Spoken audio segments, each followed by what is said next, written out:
Hey everyone, welcome to this Office Hours episode. My name is Sohan Maheshwar, and today we are going to be talking about expiring relationships. Now, this is a new feature that we just launched on SpiceDB, and we fully get the irony of doing a thing about expiring relationships a day before Valentine's Day, but we're kind of leaning into it.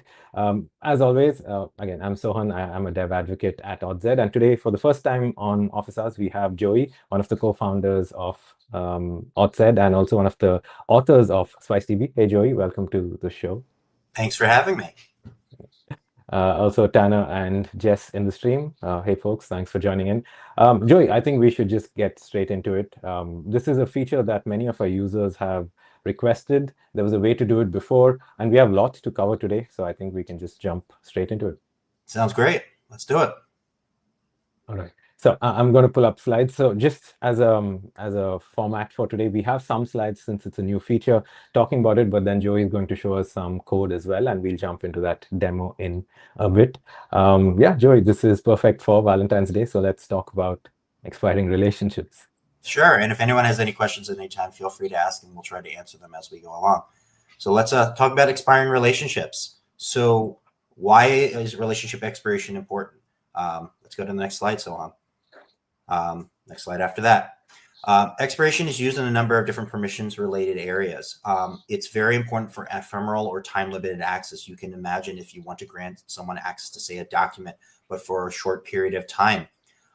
It can also be very useful for session handling. So if the user only has access to a session for a short period of time, after which point their access disappears. And then it can often be used for ensuring up-to-date synchronization of relationships. So SpiceDB being a relationship-based access control paradigm, sometimes the relationships you're creating between objects can come from external sources. It may come from your LDAP. It may come from a billing platform. And being able to say this relationship is only valid for this period of time, and I expect synchronization to move that expiration in the future is very important because it allows you to ensure that if that synchronization fails for whatever reason, the access is lost by default. So you fail safe as opposed to fail danger.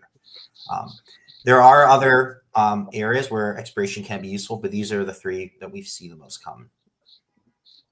Mm-hmm. So how do we handle expiring relationships until now? So SpiceDB has actually had support for expiring relationships since we added the caveat feature. For those who don't know, caveats are the way of decorating relationships with dynamic attributes and expressions for computing conditions at runtime.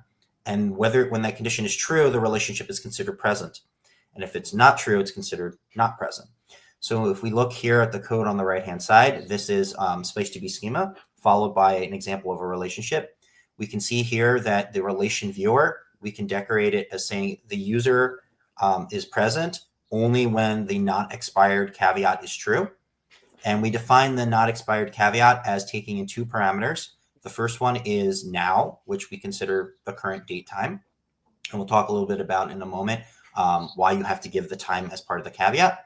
And the expiration, which we called expires at here. And then the caveat expression itself is fairly straightforward. It says, as long as the current time is less than the expiration time, then the caveat is considered true, which means the relationship exists, and therefore it's valid for computing permissions. If we look at the actual example of a relationship right beneath it, we can see here that user Tom is a viewer of some resource, but only when the expiration date has not been reached, which in this case is, May 6th of 2025 at midnight. This works really well. And it makes use of our existing caveat system in SpiceDB. So why have we decided to implement a new feature? Let's go to the next slide and talk a little bit about the pros and cons. So first, let's talk about the pros of using caveats for this. It's pretty straightforward to use. As we saw, the caveat itself is pretty small. It's easy to define. We just defined it very quickly. And it's easy to customize. You can have an expiration that supports additional caveated expressions on it, say expired, or it's a special day of the year, or you can match it with, say, expired or another flag is set to override the expiration. So caveats makes this quite straightforward and nice. However, Mhm. there are some downsides. Next slide. Um, for one, you have to define this every time in every schema that you're writing. Now, that's not a huge deal, but it is something that you will find yourself copying and pasting between schemas if you're using multiple schemas. And it's a very common capability. So why would you want to have to reuse it over and over again? Um, the two bigger aspects, though, are one, it relies on time specified from the caller. You'll notice, as we mentioned earlier, that you have to specify the now. And that's because SpiceDB, being a distributed system, does not have a concept of time outside of its data store. So if you're using caveats and you're specifying expiration, you need to specify the time at which to compare it against. And that means that the caller, your client, needs to specify what the current time is. Now, in most cases, that's not a huge deal if you have sufficient time syncs set up on your various calling nodes. But if you have clients that are running in, say, virtual machines and NTP may not be functioning as well, there is a real small but real scenario where one machine may say the current time is, 12:05 p.m. and another machine may say it's 12:03 p.m. And if your expiration is at 12:04 p.m., those machines may get different answers for that check call, even though they're operating ostensibly at the same point in time from a SpiceDB perspective. While in practice, this is not usually a huge problem, it is something to consider. Mhm. The biggest issue, however, and the one that was the main impetus for implementing this feature, is no automatic cleanup of expired relationships. So if we think about how SpiceDB stores relationships are stored in a relationships table in most data stores. And the caveats are stored alongside each of those relationships. The caveat name along with the context. In this case, expires at. But SpiceDB itself doesn't really understand the semantics of those caveats until it's actually executing them during a check or a lookup resources or a lookup subjects call. And that means that once an expiration has been reached, while from the SpiceDB perspective of actually executing the caveat, that caveat will no longer ever be true unless you give a time very much in the past when you use the caveat. The reality is that relationship is not really useful anymore. And the way that SpiceDB actually executes caveats in most cases is it actually builds a caveat expression while it's processing the check, and then only executes the caveat expression once the entire check tree has been walked. Why do we do this? It allows us to reuse cache.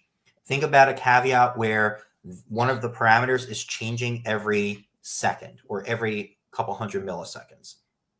Time, interestingly enough, is an example of that, although it's usually not needed to be at that level of granularity. But imagine that parameters changing every few milliseconds or even seconds. If we didn't run the caveat expression after the cache, we would have the cache based off of that parameter, which would result in effective cache reuse for checks going way down. And so we made an engineering decision to have caveats process the whole graph first, and then building an expression tree as we go along, and then cache that expression for post-processing. This is very good for most caveats. However, for expiration, this means that we can't easily shear the tree early, which in the case of expired relationships, because relationships reach a point in time and then expire, it's not very useful to reprocess them over and over and over again when expiration has been met. And then on top of that, these rows, often in a row-based data store, stick around, causing these tables to grow.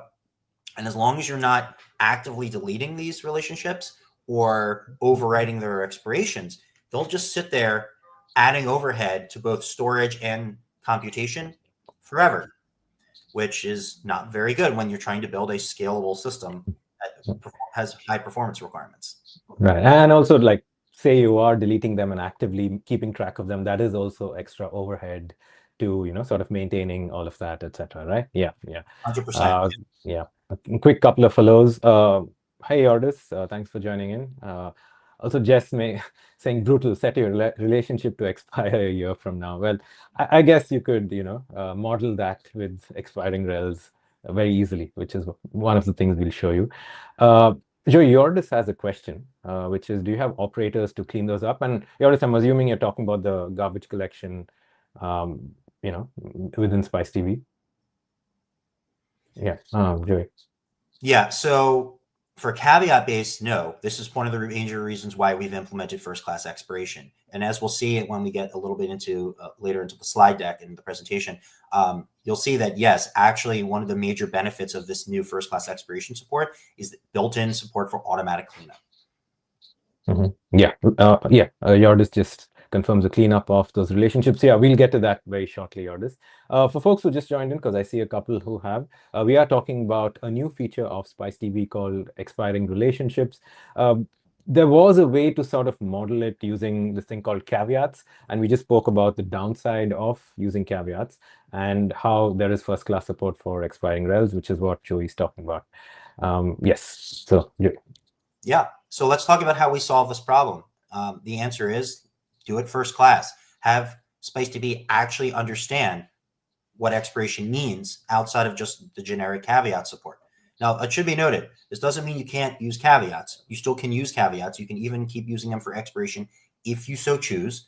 I wouldn't recommend it, but you can certainly continue to do so. Nothing has broken there. We're just layering this as an additional feature on top of SpiceDB. So let's take a look at how it works. Supporting for expiration first class in schema is pretty straightforward. The first thing you do is you add the use directive at the top of the schema, in this case, use expiration. And then just like you would with a caveat, you decorate the relation with expiration. But you'll notice there is no caveat defined here. So why do we have the use expiration clause? This is for backwards compatibility. When you specify use expiration at the top of your schema, and note it must be at the top before any definitions or caveats, you are telling the SpiceDB schema parser that expiration is no longer a legal name for a caveat and instead is now a keyword. This means that if you have a caveat named expiration, you can continue to use it as long as you like. But if you want to move to first class expiration support, you'll have to rename your caveat and then put the used expiration directive at the top. Yeah. So if someone's used a caveat right now with the word expiration, there's not going to be any breaking change in like their schema and their database, right? Correct. No changes there. Until you add the use expiration directive, the schema will function as if we never added this feature. We explicitly put the use directive support in so that we can then evolve the schema, making new things into keywords, etc., without breaking backwards compatibility. And then second, you decorate the relation with expiration. And this tells SpiceDB to use its first class built-in expiration support as opposed to the caveat-based system. And then finally, on the relationship, rather than decorating it with a caveat and a context block where you specify the date time in, say, one of the keys matching the parameters, you do expiration : and you give the expiration directly. For those using the API, and I imagine that's most of you, there is a new optional expires at field on the relationship message that you fill in with a timestamp. It should be noted these are in UTC, and SpiceDB will just take that expiration and use it as part of the first class expiration support. So you can actually see it makes your schema a little bit simpler, and the API call is a little less complex as well. Nice. So what are the benefits of first class support? Well, first, it's defined by us. We maintain it. And that means that it'll improve over time as well. It's really easy to use. You put the directive on, decorate the relation, add an expiration. SpiceDB handles it from there. The two big benefits, though. One, it uses a built-in clock. You no longer have to specify on your check or other API calls the now parameter. Instead, we use the clock from the underlying data store, and we'll talk a little bit more about how that works in practice. But from your perspective as the caller from the client, you don't worry about it. And it has automatic garbage collection. Every time a row reaches expiration, a process runs in the background to eventually remove that row. Those rows are also filtered at the data store layer, which means that rather than building a giant caveat expression and then executing it after the cache, instead we do the filtering at the point we read the data from the data store. So for example, if you're using Postgres as your data store, the relationships returned from Postgres will actually be those relationships that have not expired. This means less relationships and data over the wire. This means SpiceDB has to allocate less memory and do less processing. And it means that we can take advantage of certain indexes within the data stores themselves to actually do that filtering very, very quickly. Very cool. Yeah, and I found I think the most fascinating thing about all of this is reading about some of how distributed systems do things like clocks, right? And I assume we're going to talk about a little bit about that because I think that is fascinating. Yeah. Okay. Okay. Excellent. We have a question from Trend Xcode. I'm not sure if that's how it's pronounced, but thanks for stopping by the stream, Trend Xcode, who says, I use the decorator. Can I specify the expiration time? Yeah, so the expiration time will be specified when you write the relationship to SpiceDB, and then SpiceDB will just respect that expiration date time. Again, it should be noted that that is in UTC. We are enforcing that is in UTC, just because it's the simplest way to do it. And the time that you compare against is the time of the data store. Again, we'll talk about the clocks in a little bit. Yeah, and Joey's going to do a demo as well, so stay tuned, Trend Xcode. Yeah. All right, let's move to the next slide. Actually, here's the demo. Let's do it right now. So Yeah. Sohan's going to shift me over to the playground here. Yeah. So I have a very sorry, Joey. Sorry. Do you mind just zooming into your screen a little bit for the? Yeah. Yep, that's good. That work? Yeah. Cool. So this is just our playground with the most basic schema loaded up. You'll see it has two relations, reader and writer, a couple of permissions, and some test relationships here. So let's get started. Let's add a check watch down here, and I'm going to see if I can make this a little bit bigger just so I can do that. And let's say first doc view Tom. So Tom can currently view the document, and he can view the document because he's a writer of first doc. To add expiration support, first we start with use expiration up here. That will enable the expiration feature, and you'll notice it shows up in a nice little pink color on my screen. And then we need to decide where we want to have our expiring relationships. We could have it on both of our relations, but for now, I'm going to put it on reader. So I'm going to do with expiration here. Now, you'll notice at the moment I do that, I'm getting an error. And that's because these two reader relationships do not have expiration specified. And I said with expiration is required. Now, if you want to support relationships that can be optionally marked as expiring, you can put an or there. So you can say our user can be a reader or a user with expiration. In this case, I'm going to just require expiration on both so we can do a little bit of a demo. So what I'm going to do here to enable the expiration is I'm going to put an expiration here. I'm going to say this expires in 2026 next year at midnight. And I'm going to say that Tom as a reader expired, last year. Now, Tom is still a reader of first doc by virtue of being a writer of first doc. But let's say I go here and I say first doc view Fred. Well, Fred can view it. His relationship expires next year. That makes sense. What about Tom for second doc? Oh, that's Fred. I'm sorry. Tom cannot because he is expired. But to ensure that the expiration is working, let's make this 2028. And you'll see when I change that to 2028, the permission suddenly goes green.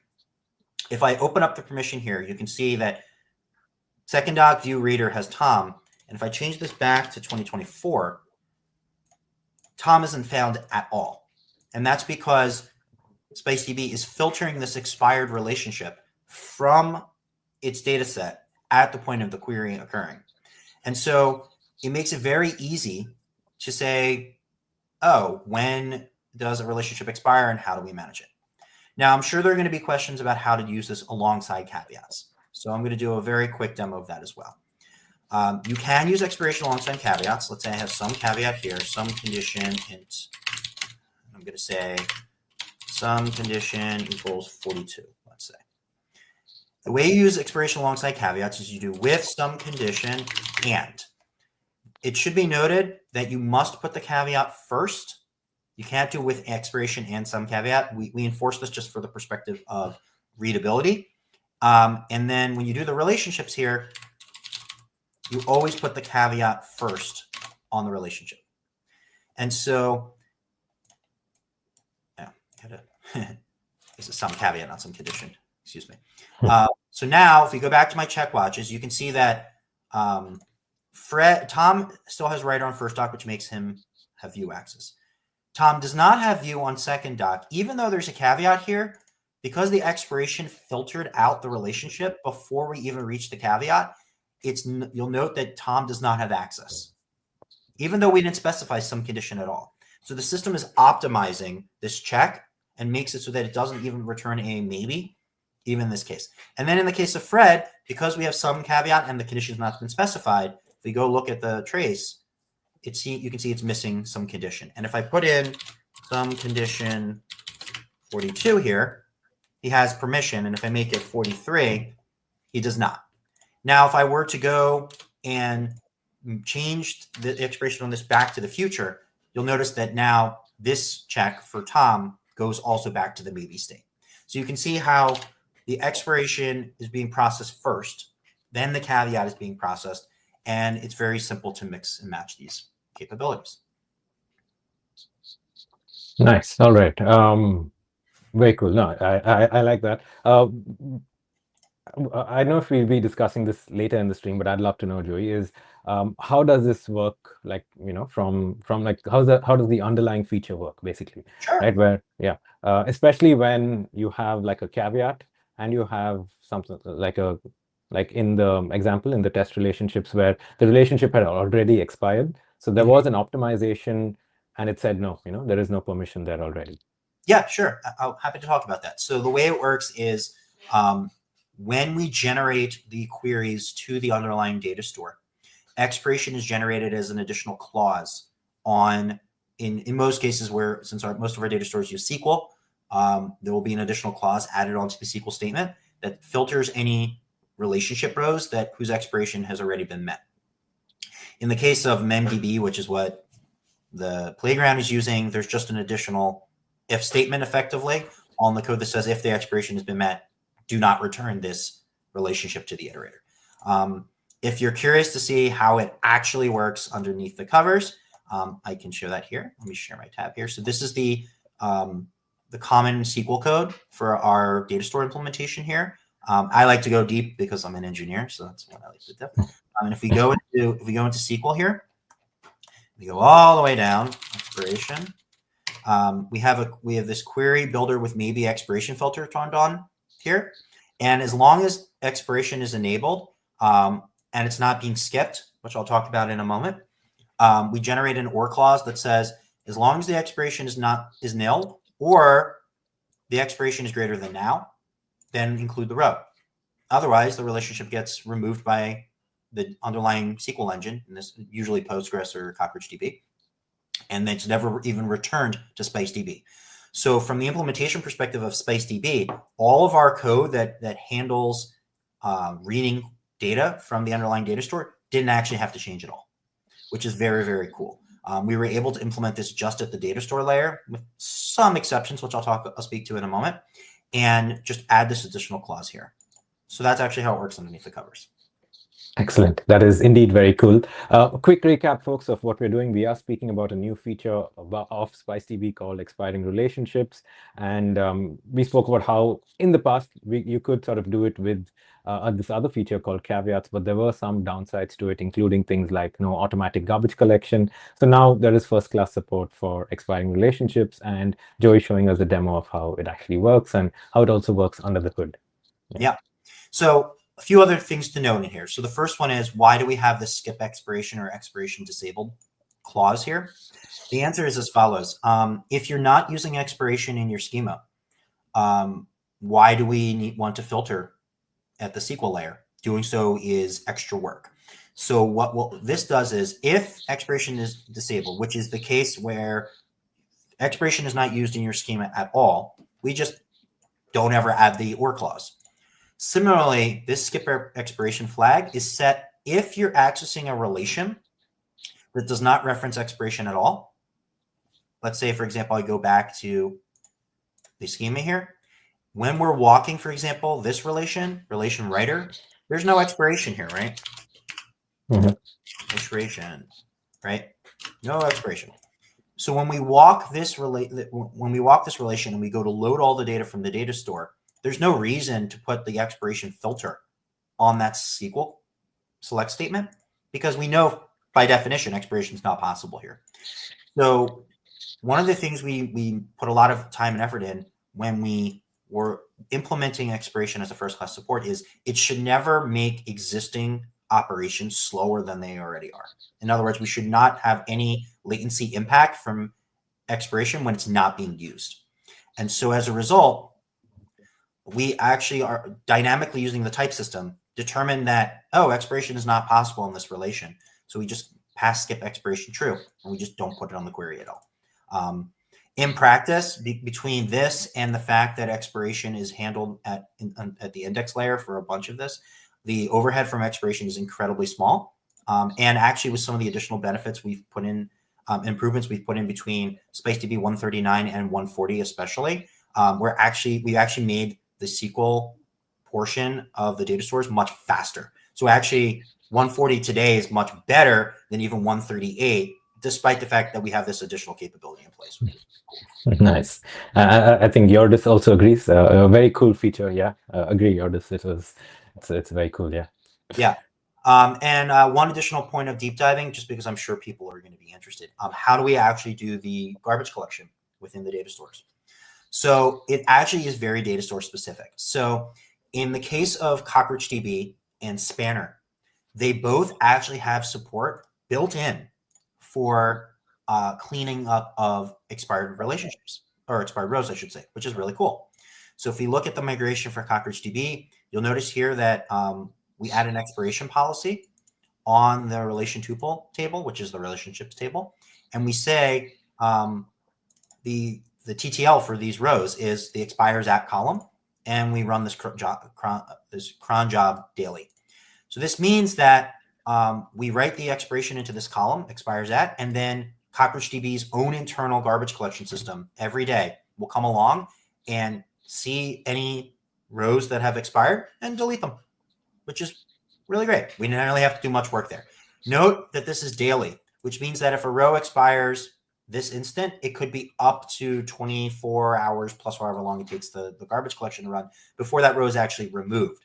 That's why we're still filtering at the SQL level, because we want those expirations to be impactful immediately, but the cleanup can take a little bit of time in the background. So this is really nice that CockroachDB and Spanner actually support this. For Postgres, on the other hand, we just added a new function in our garbage collection code. We already have our own custom garbage collector that runs on top of Postgres. So as long as expiration is enabled, we just delete any rows whose expiration column has passed the GC window, and same deal. They get deleted, and that's kind of it. Now, it should be noted, if you are using expiration for synchronization purposes, and you're moving the expiration forward every so often, where that every so often is less than an hour or even shorter periods of time, this will generate a lot of row entries if you're using Postgres. And so our recommendation there is to set your GC window to be much smaller. The default is 24 hours. If you're going to be creating a lot of these updated expiration entries, the recommendation would be to set your GC window to something like an hour or even 30 minutes.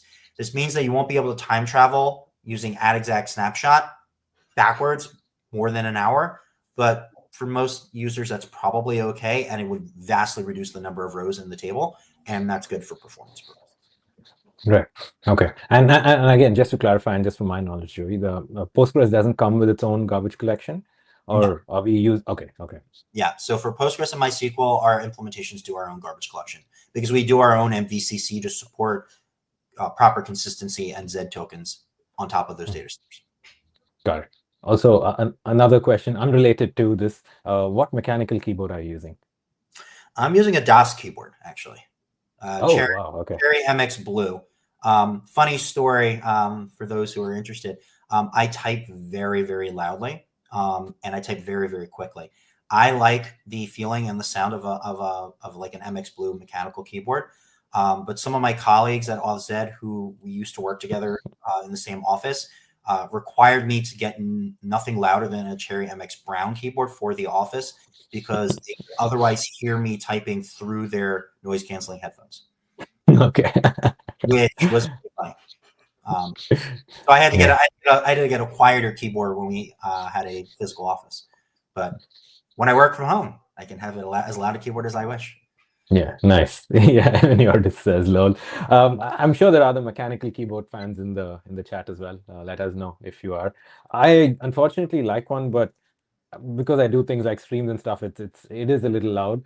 Sometimes I feel it can be distracting. So I have like the softest possible keyboard, which is the Apple keyboard, which doesn't feel quite the same, I must admit. The tactile sense is just but yeah, what can you do? yeah. I think we've all had that coworker, Yordis, and he might be that person. Yeah. All right. Yeah. Are there any other technical deep dive questions before we continue? Yeah, I mean, I think we'll take it as and when it comes in the chat. And yeah, folks who just joined, feel free to ask any questions you have about SpiceDB, about clocks, about data stores, whatever. Yeah. All right, let's go back to the slide deck. Mm-hmm. All right. We talked about using them together in the demo, but let's just show it again, just briefly. So next slide. Yeah, you can use expiring relationships and caveats together. As we said, it's pretty easy. You just decorate with sem caveat and the expiration, and then you specify both on the relationship. If you're using the gRPC API, you would specify the caveat block alongside the expires at field, and SpiceDB will just handle it for you accordingly. Yeah. Cool.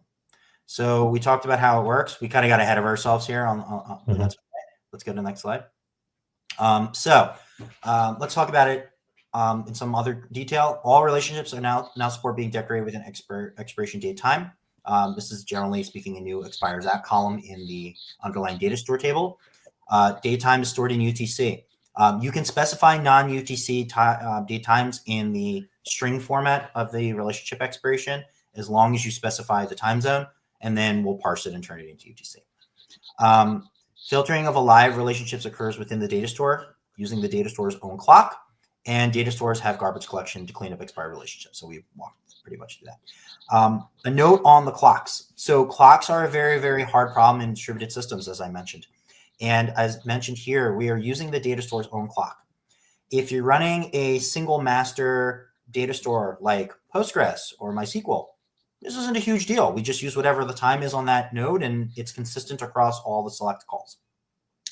If you're using a distributed data store like CockroachDB or Spanner, however, clocks can skew a little bit between them. Now, it should be noted that in most cases where you're running one of those distributed data stores, the clock skew is a feature that is tracked by the underlying data store. So for Spanner, for example, Spanner runs on nodes with atomic clocks. So your skew is going to be milliseconds, if that. Could actually be microseconds. And so using the data store's clock, if it's off by a few milliseconds, probably not a huge deal. If you're using CockroachDB, they highly recommend and actually enforce. They highly recommend, obviously, that you have good synchronization on your clocks.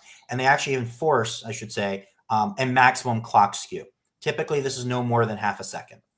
Don't quote me on that, but I believe that's what the number is. So that means that on CockroachDB, your clock used for checking expired relationships could be at most half a second off. In practice, is this a huge problem? Probably not. The generally expected or allowed hysteresis for something like an expiration is probably a few seconds. And so if we're keeping to within half a second, it's probably not a huge deal. But it is something to be aware of. But then again, if you're using expiration with caveats and you're sending the clock in from your clients, you probably have a clock skew that's far greater than that. And in practice, CockroachDB, if you're running on most cloud providers, your clock skew is on the order of milliseconds. So realistically, using the data store clock is going to be better than any client-specified one. Okay. We have a couple of questions from Yordis and Trondex. Yordis, I'll take your question maybe next because I think that's a good discussion. Trondex says, if we use this decorator for each relation in the DB, is it one cron job for each or many cron jobs that will be run? So for every data store, it's one cron job. The ones that implemented themselves, CockroachDB and Spanner, I can't speak to how they implement it internally, but we tell them, please go clean this up, and they do it in the background at however they implement it. Yeah. I'm guessing that CockroachDB and Spanner both have some sort of distributed cron job. I suspect it's probably not a single thing that's running solely, but I'm not sure. It could be. But either way, that's not something that we worry about. We just hand it off to them and say, you handle it.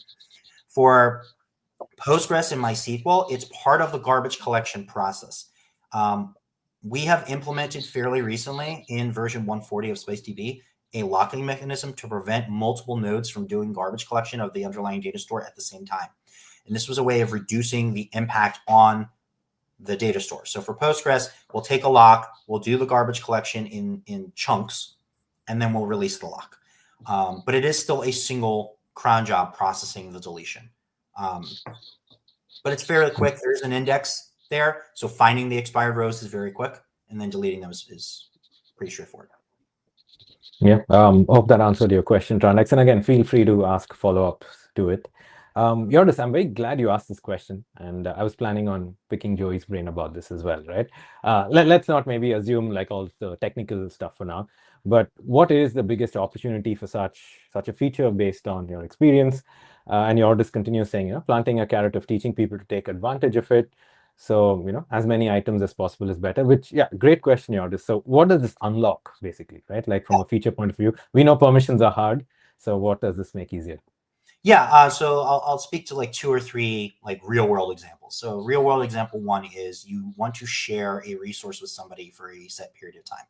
So let's say I have SpiceDB managing the permissions for documents, and I want to share a document with somebody until the end of their training, or with somebody until the end of their internship, or I want to have them be a member of a group until the end of their internship. You can write an expiring relationship and set the expiration to the day their internship ends. And then at the end of their internship, you don't have to go and clean up the relationships for all their grants. Instead, that relationship or those relationships will expire. And as long as you don't push them forward, the system will just clean them up for you. That's very, very powerful because you don't have to remember to actively go delete those relationships. Another good example is, as I mentioned, synchronization. So let's say you're synchronizing groups from your LDAP, and you want to have it so that if the synchronization system fails, that you fail safe. In other words, the membership of the groups is only valid for a short period of time, and you have to keep refreshing that to ensure that it's still valid. You want to try to avoid some new enemy problems there. You can do that. So you can say, I'm going to set the expiration for my synchronized group membership to be, say, a day. And if the synchronization engine hasn't run in 24 hours, all those relationships become invalid. Now, that's not good in the sense of now everybody who should have access has lost access, but it's better than the inverse, which is people who shouldn't have access still do. And so it fails safe in that sense, although it's not the ideal scenario, but it is a fail-safe operation. And if you set an expiration, say, a day, and your synchronization runs, say, every hour, hopefully you have alerting. And if that synchronization fails, you can then go fix the synchronization while also being confident you have to go manually delete these relationships in the meantime, because they will eventually expire. Those are 2 really solid real-world use cases that we, in fact, know are actually being used with expiration today. A third one potentially could be, let's say you have user sessions and a user is granted access from an external service, say an incoming OAuth token. You don't control that external OAuth token, but you want to write one or more relationships or even caveats on those relationships saying that this OAuth token said this user has this grant. We don't know for how long. So we're going to write an expiring relationship to grant that grant in our own SpiceDB schema.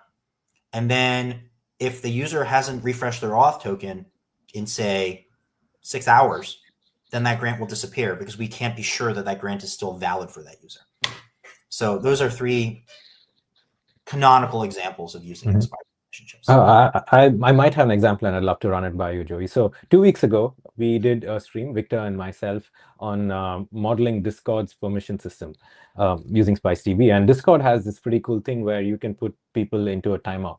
So say someone's trolling on like a server, I can put like a temporary timeout for say 1 hour, 2 hours, whatever, where they're not allowed to, put messages in or do anything on that server, just as a way of saying, go to the corner, behave, think about what you've done.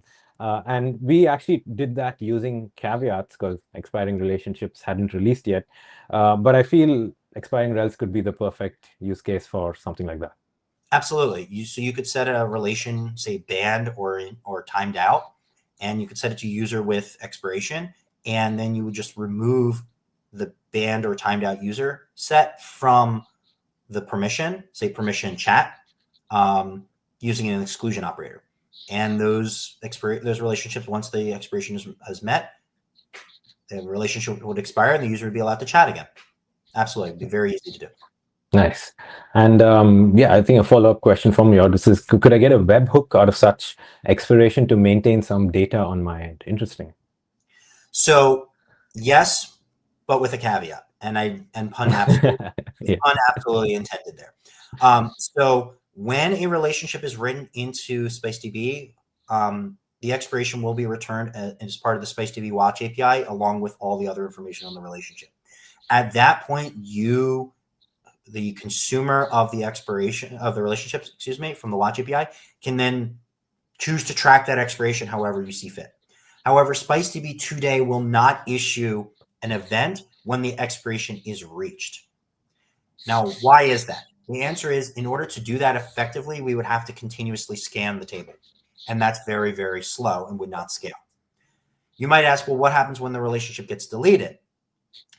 By the garbage collection. We currently filter those events out because they're not technically deletes, they're garbage collection clears. We have an idea potentially to have those garbage collection events show up as a fourth event type, create, touch, delete, and potentially expired relationship removed. But because that deletion can occur 24, 25, 26 hours after the relationship expires, we would not recommend relying upon that event if and when we add it to handle the actual expiration. Our recommendation is when you get the watch event of this relationship had its expiration set to this, you track it yourself on your end.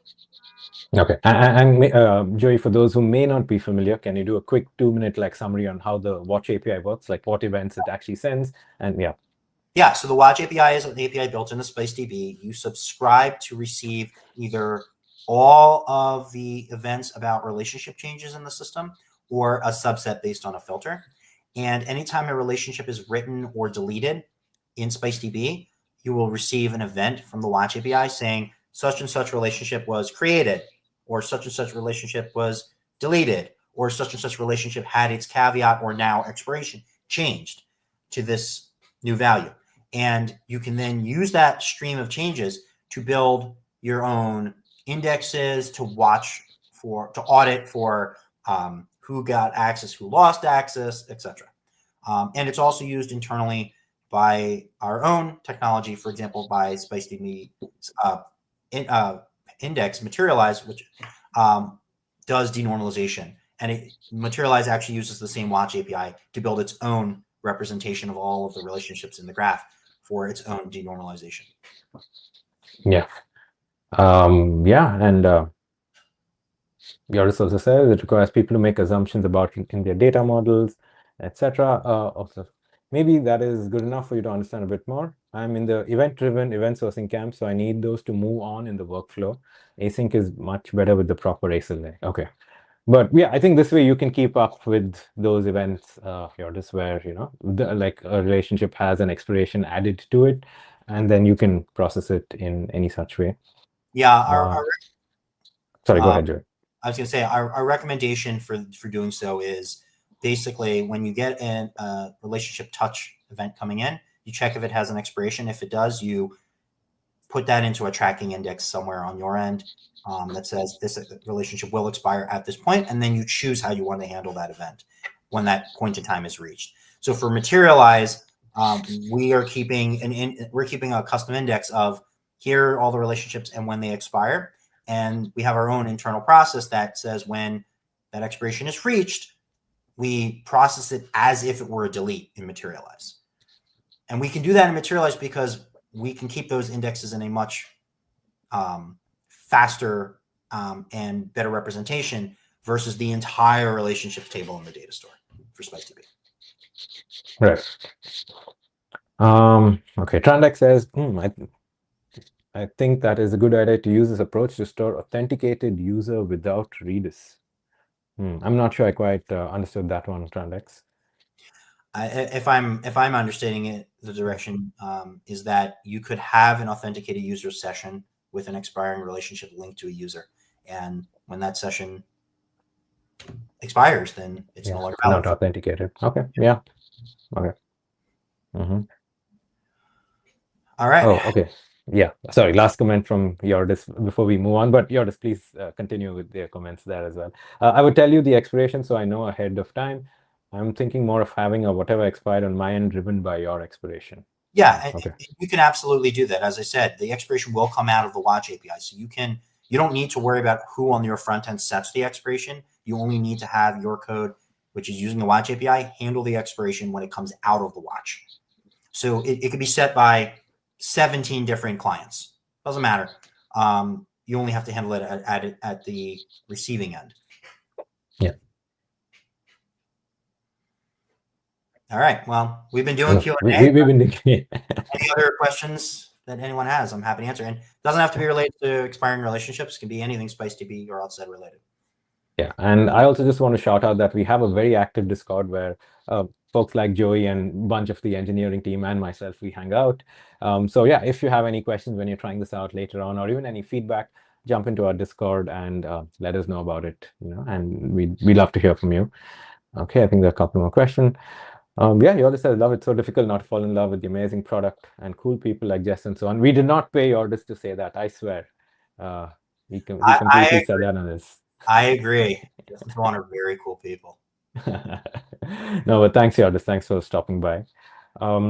Yeah, Joey, so I think as we wind down the stream, so we launched Expiring Rels like yesterday. Payment received, yeah. What's the best way forward for folks watching to like try it out? And so if you go to our docs page, there's a section on expiring relationships. It should be noted, and I probably shouldn't have mentioned this earlier, if you'd like to try it out, you have to enable the experiment via a flag to SpiceDB. And let me just bring up the flag here so I don't get it wrong when I read it out loud. The flag is -- enable -- experimental -- relationship expiration. You just put it on the SpiceDB serve command. Thank you, so on. And then this expiring relationship guide here will explain to you how to use it. It kind of covers all the stuff I went over in my presentation. And if you have any other questions on it, don't hesitate to ask in Discord. We'll be happy to answer from there. Yeah, Yordis said, Joey, this is the first time I saw you. Probably a Batman making things to work in the dark. Yordis, well, I'm going to shout out Joey and our amazing engineering team. Joey is one of the authors of SpiceDB, co-founder of OddZ, doing all of the amazing, work under the hood. Also speaking at a conference very soon, Joey. Do you want to shout that out very quick? Yeah, I'm going to be speaking at the DevOps conference in Bologna, Italy, the second week of March. We'll put more information up on social media shortly. But anyone who happens to be in Bologna, Italy, second week of March, come by and see my talk. We will be talking about the SpiceDB Kubernetes proxy, which for those who don't know is a proxy that allows you to use the Kubernetes API, but define all of the permission handling for Kubernetes in SpiceDB, which means you can define custom and fine-grained permissions rules for access to your Kubernetes resources, which is really, really cool. Yeah, awesome. Joey, I think we can maybe wind down. Any last words before we say goodbye? No, thank you everyone who attended. And again, if you have any questions, don't hesitate. I can speak English, to ask in Discord. And it was great spending time with you guys today. Yeah. Well, first, thanks, Joey, but thanks everyone in the chat as well. Trandex Code, Yordis, Jess, Tanner, everyone else. And yeah, check out Expiring Rels. 2 weeks from now, we are doing another stream with Tanner about the dual write problem. If you like things like distributed systems, I think this one will be super interesting to you as well. Again, we're going to do a deep dive into some of these problems that occur when you're writing distributed systems at scale. So yeah, I hope to see you then. And thanks again. Bye.